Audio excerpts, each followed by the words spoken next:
This is one of those stories I've been sitting on for a really long time. It happened back when I was maybe 25 or 26, way before I met my wife and way before we had kids.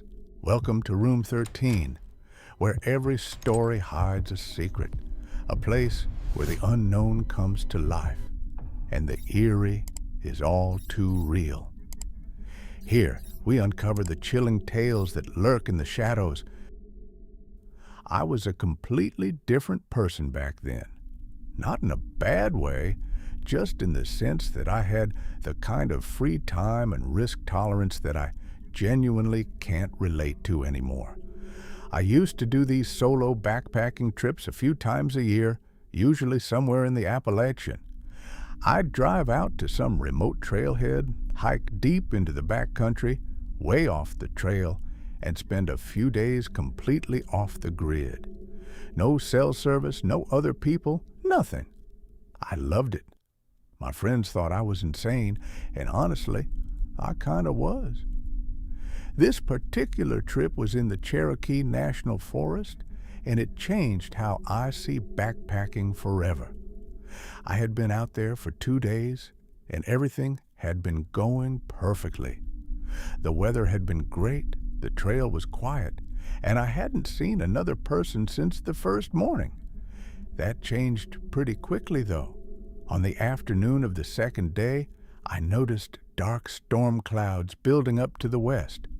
I wasn't too worried at first. I'd hiked through rain plenty of times, and it was never a big deal. But within about an hour, I realized it wasn't going to be a passing shower. The wind picked up hard, and the temperature dropped fast enough that I actually stopped to put on another layer. By the time the rain started, I was already looking for a spot to hunker down. The problem was that I was in a pretty exposed section of the trail.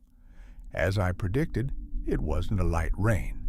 It went from windy to full-on downpour in minutes. The wind was bending smaller trees sideways, and I could hear branches cracking and falling in the canopy above me. I started getting genuinely concerned about my safety. Lightning was striking pretty close by, and I was hiking at elevation with a metal-framed pack on my back. Not ideal. I kept pushing forward, completely soaked at that point. I was scanning the woods on either side of the trail for anything that could pass as shelter. As if by some miracle, I actually saw a structure through the trees off to my left. It was small and dark and partially hidden by the forest, but it was unmistakably man-made. As I got closer, I realized it was a tiny one-story cabin. They looked extremely old, like it could have been a hunting cabin or a homesteader's shelter from decades ago. There was a single window on the side I was approaching. I can't overstate how relieved I was. I practically sprinted over to the thing and pushed the door open. Inside, it was dim but dry. There wasn't much in there, just a chair, a small table, and what looked like a cot frame pushed against the far wall. There was a stone fireplace on the right side that was clogged with old ash and debris. The place honestly smelled really bad, but I didn't care about anything other than stripping out of my soaked clothes and laying down. There wasn't a couch or anything in there, so I literally just picked a spot on the floor and lied down. I was in survival mode at that point, not exploration mode. All I cared about was that I was out of the storm. It wasn't until I'd been inside for maybe 10 or 15 minutes that I started actually looking around.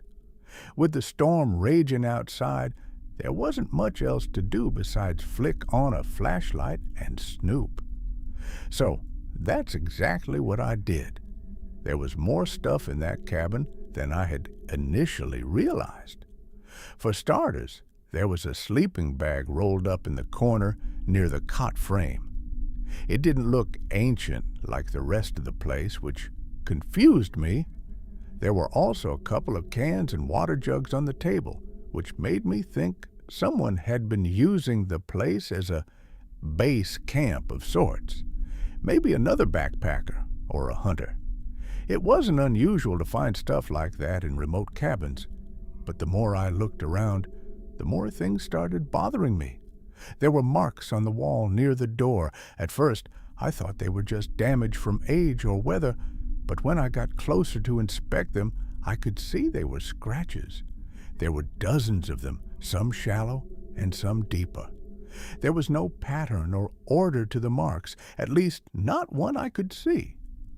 I stepped back and looked at the door itself. The handle was a simple latch, which wasn't unusual. Despite the storm, I opened the door just to get a look at the mechanism. There was a metal bracket on the outside of the frame, which looked like it was designed to hold a padlock. The bracket was on the outside. There was no corresponding latch on the inside. That meant the door could only be locked from the outside. Things only got stranger. I shut the door and started looking around the cabin. The only thing I hadn't checked out yet was the window, so I walked over to it. The glass was still perfectly intact, which surprised me given the apparent age of the place.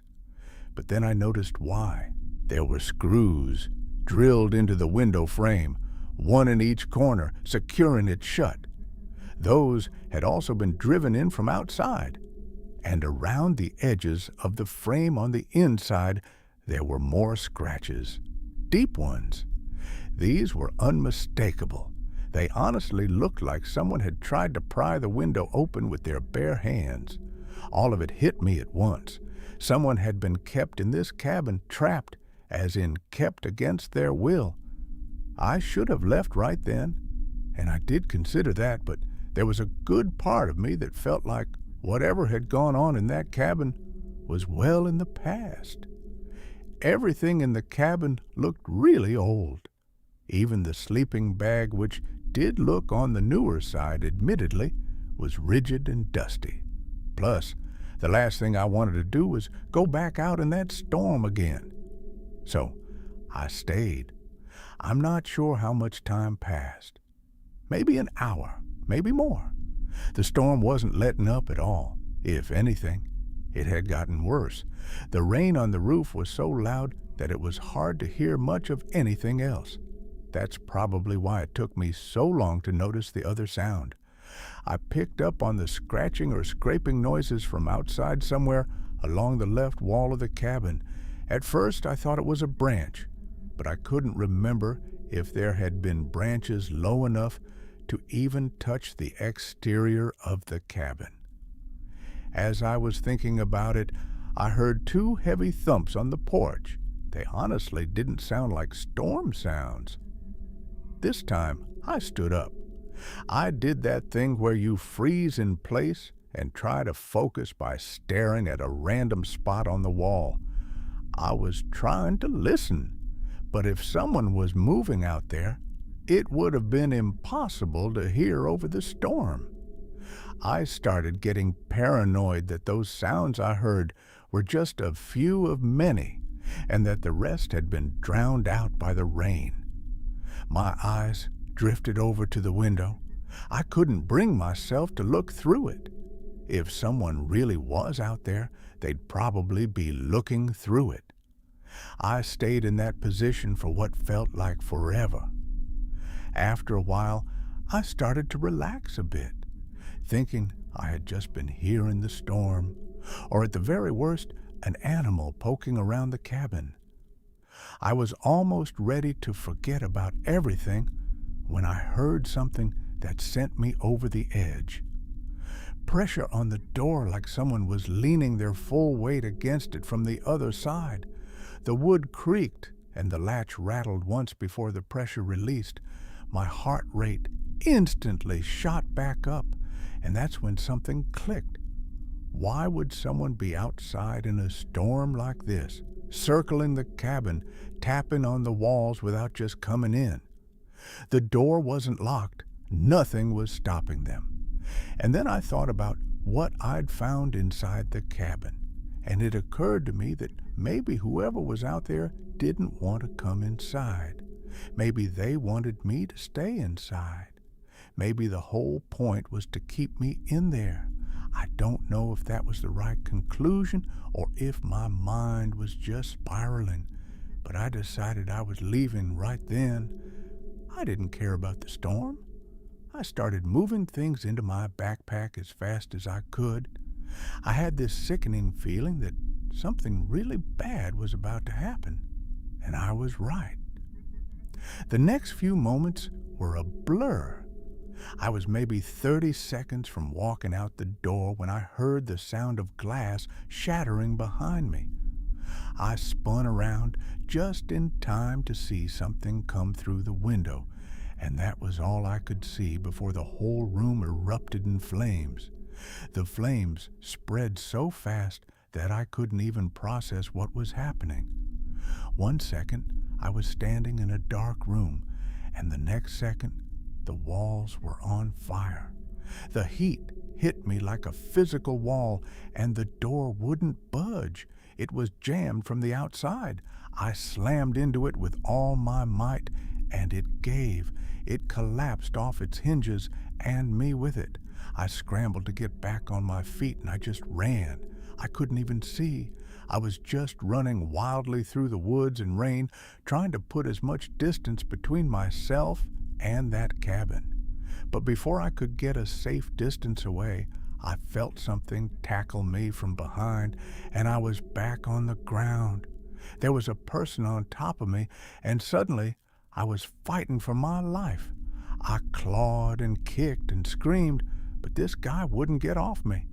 He was yelling too, and he kept trying to get me in a chokehold. He was gouging at my eyes and pulling my hair, and I started to feel dizzy, but I managed to push him off. I got back up and kept running, and whoever had just tried to kill me was screaming like a maniac. I looked back twice. I couldn't see my attacker, but I did see the cabin, which was fully engulfed in flames. I think the picture of that fireball is burned into my brain forever. The second time I looked back, the glow was smaller but still visible through the woods, but I just kept running. For all I knew, I was being chased. I didn't stop until my legs gave out. I found a spot where a couple of large trees had fallen against each other, and there was a narrow gap underneath that blocked most of the rain. I crawled under there and just collapsed. I couldn't feel my body. I don't know if it was the fire, the rain, or the attack. Maybe all three, but I was completely numb. All I did was sit in that crouch position and try to keep breathing. I don't know how many hours passed under those trees, but time lost all meaning. Eventually, I felt some feelings start to re-enter my body, and I told myself it was move or die. Whoever was out there was probably looking for me, and he couldn't have been that far away. So I got up and started moving through the woods. I didn't know where the trail was, but I didn't really care. I honestly can't tell you how I survived that night, but I did. I stumbled onto a random trail and just followed it. I was soaked and probably bleeding from multiple places, but I just kept trudging on. Eventually, the rain subsided a bit, at least enough for me to figure out where I was. I made it to some random trailhead. By that point, the storm had passed. I don't remember too much after that. All I remember is that the first person I saw drove me to a hospital. I had secondary burns on my left forearm and the back of my neck, and doctors told me I was lucky I hadn't inhaled more smoke than I did. None of it was permanent, but it hurt like hell for a long time afterwards. By the time I was healed and safe at home, I told myself I would never camp or hike alone again. Someone had intentionally set that cabin on fire to kill me. That's the only thing that makes any sense. It was pouring rain, a full-blown thunderstorm, and the roof was metal. There's no way a wooden structure goes up like that fast unless the wood had been treated with something beforehand. I gave the police everything, or as much as I could, but I could tell they weren't really going to do anything. And to be fair, I wasn't in a charted part of the woods, so it would have been silly to hound them. The only thing I don't understand is the timing of everything. My wife would probably tell you I stopped doing solo trips because I grew up and got more responsible, and she's not entirely wrong. But I honestly never told her about this incident, and I know I'll never go back out trekking again alone. Hey, the stories aren't over yet, but consider subscribing and leaving a like. With a simple tap on the screen, you help our work a lot. Now, without further ado, let's move on to the next story.